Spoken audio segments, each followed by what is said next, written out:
Do you remember the home video days? Did you know that before smartphones, every moment of your life was captured by a video camera? Well, of course, I remember them. My mother used to own a video camera and used to record some videos when my sister and I were very young. One of them is when we go to the zoo. I was a child at the time and slept through most of the visit. My mom, dad, and sister watch all the animals while my mom documents our special moments together. These memories will last forever, but a tape I saw led me to an uncomfortable truth. It was late autumn 2019, and my grandmother and I lived in an apartment on the second floor. The holiday is coming, and the grandmother is preparing for the holiday. My sister came to take my grandmother to buy food for a traditional holiday meal, as well as dessert and some other things we needed for our apartment, like cleaning supplies or other essentials. Before they left, my grandmother asked my sister to go get something from her bedroom closet. So my sister just walked into Grandma's bedroom, went straight to the closet, and took whatever she wanted. I suddenly heard the sound of my sister struggling because the things she was holding were quite heavy. Then I started hearing a pulling sound, whatever it was. Then she came out of the room and dragged a large box into the living room. The box was marked "Holiday Movie" in red and sealed with packing tape. Then my grandmother tore off the tape and gave the used tape to my sister to dispose of. Then she opened the box, and inside was a bunch of VHS tapes. It's a mix of purchased tapes and tapes recorded on TV. Then my grandmother asked me to dig through the movies while she was with my sister. I nodded and agreed to the task. Grandma told me she would be back in a minute, and I hugged them goodbye. They put on their masks, packed their things, and went out.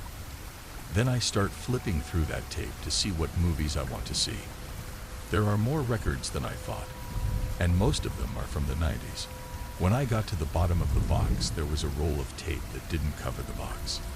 I carefully took it out of the box and looked at the label.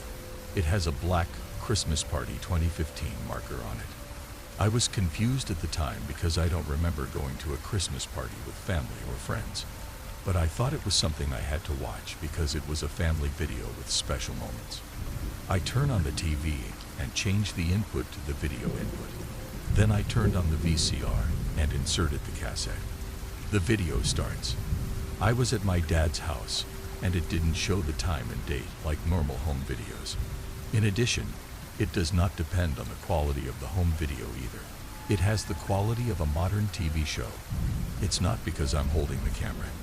It's more like an episode of a movie adaptation. It was late evening, and the sun hadn't risen yet. I was standing in the living room by the front door, presumably waiting for someone to pick me up and take me to this supposed party. I wore my normal winter clothes, but no hat or scarf because I don't like wearing them. There was a little snow on the ground, but I decided to wear my Periwinkle Converse knockoffs instead of boots. Suddenly a van stopped in front of my house. The van, which looked like it was made in the 1970s, looked more like a cross between a minivan and an SUV and appeared to be carrying two other people. I went out and locked the front door. When I got to the van, the guy sitting there opened the sliding door for me. Unbelievably to me, Billy Bevel from the 1998 CGI children's animation Roly Poly Oly was also there, along with his friend Oly Poly and his brother Binky. Although they are robots, they are in the same CGI animated form as in the show, and they are dressed in full winter outfits. Ollie's sister Zoe wasn't there either. I was completely stunned by this one. When I got into the van, they greeted me and were very excited to see me. Then Billy told me I was the best nanny he, Ollie, and Binky ever had. Nanny, I think. I sat in the back with Binky. Billy and Ollie sat in separate seats in the middle. The driver turned around and asked if I and everyone else were ready. It was a male driver. He is a fat, slightly corpulent man with no facial hair, but thick black and gray hair that looks like a cross between Rodney Dangerfield and Jonathan Goldstein from Drake and Josh Body, who looks to be in his early 40s, the 50s. He also looks a little creepy but seems like a nice guy. Besides, He wasn't wearing winter clothes. He dresses like it's spring, in a style that looks like it's from the 80s or 90s. Yes, we are ready, Billy and Ollie said, nodding, and Binky responded in unison with her usual adorable baby talk. Okay, let's go, the man said as he shifted gears and started driving. As he drove, I asked what his name was. Strangely, he was whispering something I couldn't make out, nor Billy, Ollie, or Binky, which confused us, but we let it go. Do you want to hear Christmas music? He asked us. Yes, cheered me, Billy, and Ollie as Binky used baby talk again. Okay, let's listen to some Christmas music, the guy said as he turned on the radio and started playing music. Christmas is here / Merry Christmas. My new song comes on, and we all start singing along. Tours last approximately 30 to 45 minutes. Throughout the journey, we sang along to other songs on the radio until we finally reached our destination. The driver parked the car in the driveway of an unknown house. It was a nice house, but from the outside, it looked almost deserted because the windows were boarded up. The house also appears to have burned down at some point. It's a bit awkward to have a party in a place like this. The four of us were getting cold, but we kept going. We all got out of the car and went to the front of the house and up the stairs. Then the man took out the key, put it in the lock, and opened the door. We couldn't believe our eyes when we walked in. The interior of the house is intact, with no signs of decay. The entrance leads directly into the living room with some Christmas decorations. There was no one else here either, so we thought it was just a small Christmas party. It was hot inside, and we all started sweating. Then we start to feel the salty and cheesy taste, so we went to one side of the living room where there was a black folding table. There is a pizza box, a red paper plate, and napkins on the table. I opened the box to find a round party pizza with half pepperoni and half regular cheese, hot and fresh out of the oven. We appreciated the goodness of the pizza, but we were also hungry. So we took off our gloves, coats, scarves, and winter hats and put on our boots and shoes. Ollie and Binky looked very festive in their winter outfits. Ollie is wearing an ugly red fluffy Christmas jumper with big white dots, short green stripes on the neck and sleeves, and a cute reindeer on it. He also has a pair of green round boots with a grooved sole. Binky is also wearing a red Christmas sweater, but it's a fluffy, ribbed turtle with red, white, and green tassels, and a cute smiling snowman with a black top hat and a raised hand. In the air, he looks adorable inside. Billy and I weren't dressed so formally, but Billy was wearing plush yarn and folded turtlenecks. The color is light blue, wears light blue jeans with a brown belt, and square boots with grooves on the soles. He also wears his winter hat, a Matisse ribbed hat in blue with no brim at the top. I only had one normal piece of clothing, a mid-length light blue V-neck, a long-sleeved cover-up shirt, with ties in the front with ruffles at the sleeve ends, and black polyester pants with cuffs. We then took our plates and took what we wanted. I only had cheese because I don't like pepperoni. Then the guy pulls out a red plastic cup and a drink. The pitchers held sparkling water and fruit punch, and he poured a glass of each into the glass. I hate soda because it's fizzy, but if someone doesn't like it, at least there are other options. When everything was done, he went into the kitchen to get his supplies, pulling out a radio with a built-in CD player and some Christmas music CDs. He placed it on the table, plugged it in, and turned it on. There was a high static load from the inside. Static sounds weird because it sounds scary, like a banshee or evil creature. The guy changed the input to the CD input, and it was completely silent. The guy then let us choose which CD to listen to first. We opted for a CD of all the classic Christmas carols sung by luminaries like Burl Ives. He put the disc in the player, pressed play, and finally the music started playing. The song Jingle Bell Rock came on, and we started dancing and singing along. The boys were having so much fun dancing, but they all had drinks in their hands. Ollie accidentally bumps into Billy, causing him to drop his glass and spill his drink all over the carpet. The man looked back to see what had happened and saw that the drink had spilled onto the floor. Then he started getting very angry and his face was red. When we saw him, we all trembled with fear. "You're kidding me now," he shouted in a high, distorted voice. He gritted his teeth, gasped, and let out a growl.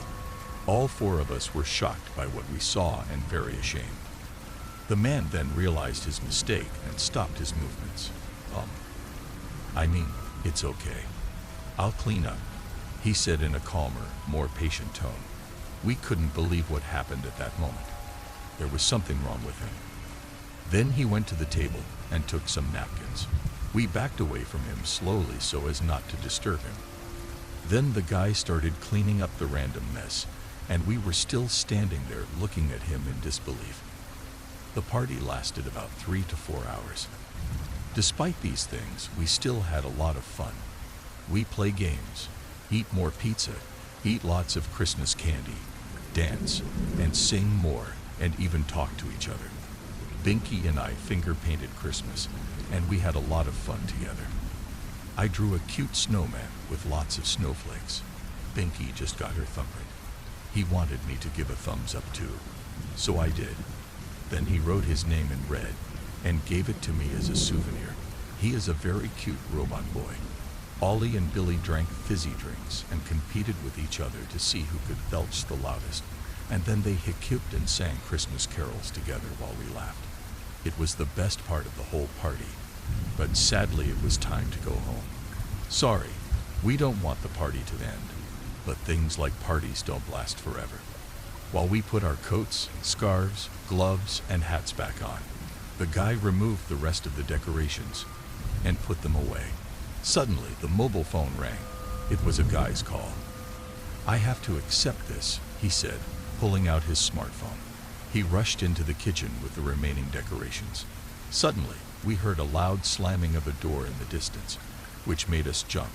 We didn't go to see who he was talking to because we didn't want to upset him. So we stayed in the living room and waited. After about 4 minutes, we heard the door open, and a man came out of the kitchen. He told us to leave immediately. Before we went out, we smelled burning. Billy turned to see where the smell was coming from. Immediately, his face became extremely shocked and he gasped. He saw black smoke rising from the kitchen. We are ashamed when we see smoke. "Sorry, there's smoke in the kitchen," Billy said worriedly as he informed the man. "We have to go now," the guy said seriously. "But there is smoke," Billy said, still worried. "Let's go," the guy shouted. Billy shivered in fear, his face blank. That scared us too. He didn't seem to care about the smoke and was more concerned with leaving. "Okay," Billy said shyly because he was still scared of the man. Then we were out the door, and the guy told us to get in the car immediately and slammed and locked the front door, making us jump back shaking in fear. It is now night and much colder outside. We shivered and teeth chattered as we got into the warm van. Then we buckled up and sat down and waited for the guy to come over. Then he got into the van and started it. "Do you want to hear Christmas music?" he asked in an irritated tone. We nodded because we were still afraid of him. The man then turned on the radio, which was playing Landslide by Fleetwood Mac. We didn't sing along because we were in a bad mood and kept quiet. Then he switched gears and started driving. Once we were on the highway, it was about a 20 to 25-minute drive. Together with the boys, I sang "Everything's Gonna Be Cool This Christmas" by the band Eels. While we were having fun, I noticed that the guy missed the exit turn. I used to be told that I had to get off first, so I told him he forgot to turn for the exit, but he didn't say anything and kept driving. We all looked at each other in confusion. Then Billy told him he missed the exit to my hometown. He also completely ignored her. Suddenly the phone rang, and this time it was Billy's. He pulled out his smartphone. It was his mother, Bonita. Then he picked it up and greeted her, but she was sad. She told him that we missed the party and everyone was waiting for us. Billy was confused by this statement. Then he told Mom that we just came from a party and were on our way home. She asks what he's thinking, just coming back from a party. He told her that a guy had come to pick us all up on an old school bus and take us to a house party. Bonita went on to tell me that one of my relatives had come to pick us all up and that the party was at the Knights of Columbus, not the house. We all encountered the man who was driving. He slowly smiled at us as he drove. We started shaking with fear again and hung up the phone while Bonita said something else. Billy then looked at his phone, which immediately turned off despite the charged battery. Billy went blank-faced in horror, as did the rest of us. The man then turned left onto the freeway towards the freeway tunnel. The car went down the road ramp and entered the tunnel. Once we got through the tunnel, it started to get unbearably hotter than it was in the van, and we started sweating like crazy and hyperventilating. As the driver begins to speed up, the music becomes distorted and slow. At the near end of the tunnel, we saw an orange light, and when we looked closer, we realized it was fire. At this point, we start to panic. What happened? Are you having fun? The boy said in an evil tone. Who are you? We shouted. The guy turned around and revealed his true identity. I'm Remiel, he said, his voice quickly turning devilish. The music suddenly became heavy metal instead of twisted Christmas music. Lemuel began to laugh evilly. Lemuel looked like a black, ugly gargoyle with sharp teeth, 2 horns on his head, huge and scary wings, a slightly muscular body, and yellow eyes. We all screamed at the sight of this evil monster as he continued to laugh maniacally. The 4 of us tried to unbuckle the seatbelts, but they wouldn't. Ollie and Billy then tried to open the van door, but they won't budge like they're stuck. Remmel then pressed the gas pedal, and the car went incredibly fast. We were all knocked back into our seats by the force of speed.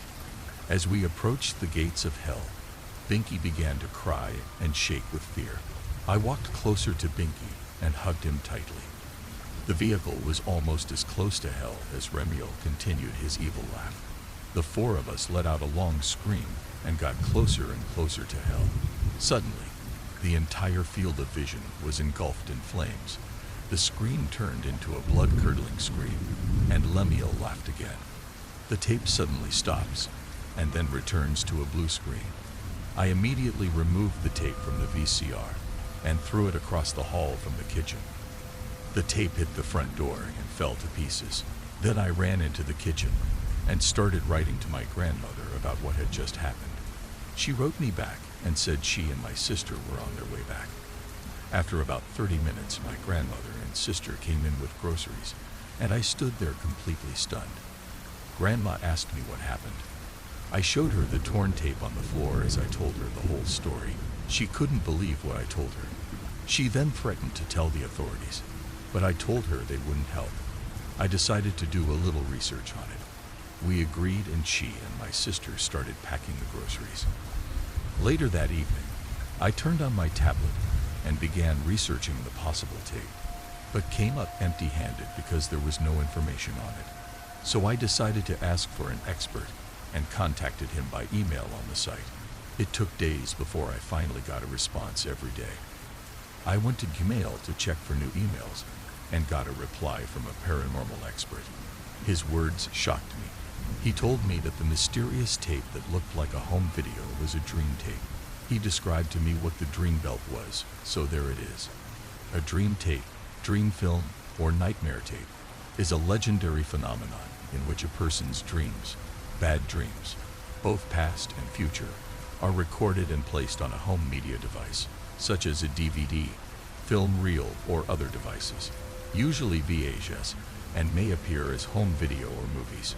This phenomenon dates back to the early 20th century when home media was just emerging and unusual due to its high cost.